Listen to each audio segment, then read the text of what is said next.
Assalamualaikum warahmatullahi wabarakatuh. Perkenalkan, nama saya Ai Rahmawati dengan NPM 232165039, angkatan 2023 dari jurusan Pendidikan Ekonomi. Di sini saya akan membahas mengenai salah satu materi mengenai jurnal pembalik dari mata kuliah Akuntansi Keuangan Dasar. Untuk itu, maka langsung saja kita ke pembahasannya.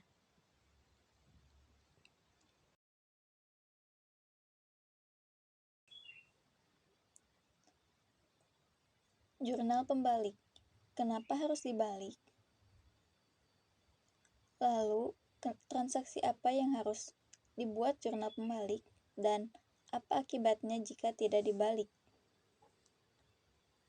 Untuk itu, kita langsung ke pengertiannya, yaitu jurnal pembalik adalah jurnal kebalikan dari jurnal penyesuaian yang dilakukan pada awal periode dengan sumber data yaitu jurnal penyesuaian. Akan tetapi, tidak semua ayat jurnal penyesuaian dibuat jurnal pembalik. Hal ini bertujuan untuk menjaga keakuratan atau ketepatan pencatatan akun. Lalu, transaksi apa saja yang perlu dibalik? Pertama, beban dibayar di muka, dicatat metode beban,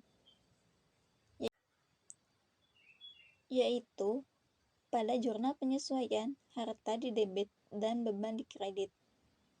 Untuk transaksi yang kedua yaitu pendapatan diterima di muka, dicatat metode pendapatan. Dengan jurnal penyesuaian, pendapatan di debit dan utang di kredit. Untuk yang ketiga yaitu beban yang belum dibayar. Dengan jurnal penyesuaian, beban di debit dan utang di kredit. Yang keempat yaitu pendapatan yang masih harus diterima.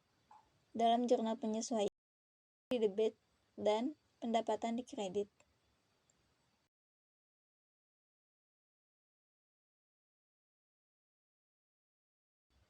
Di sini ada contoh jurnal penyesuaian.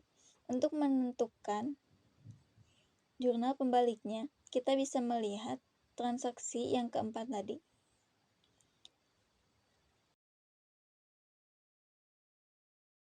Untuk transaksi yang pertama yaitu biaya penyusutan di debit dan akun penyusutan di kredit.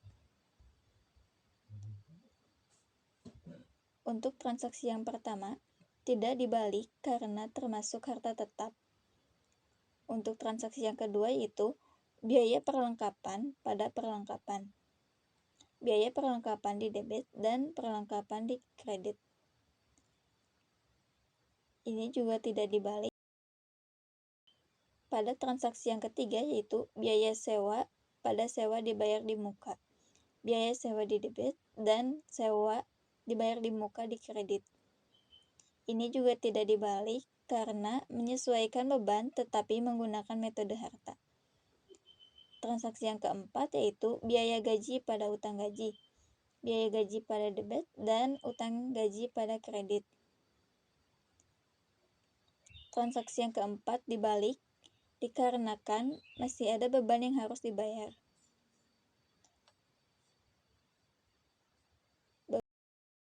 Pada transaksi yang kelima, yaitu ada biaya bunga dan utang bunga. Pada transaksi yang kelima, biaya bunga di debit dan utang bunga di kredit. Ini dibalik dikarenakan masih ada beban yang harus dibayar. Maka jurnal pembaliknya yaitu utang gaji di debit dan biaya gaji di kredit. Pada transaksi selanjutnya yaitu utang bunga di debit dan biaya bunga di kredit.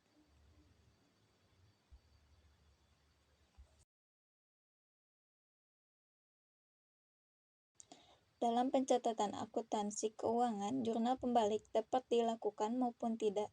Hal ini dikarenakan tidak semua ayat jurnal penyesuaian dapat dibalik.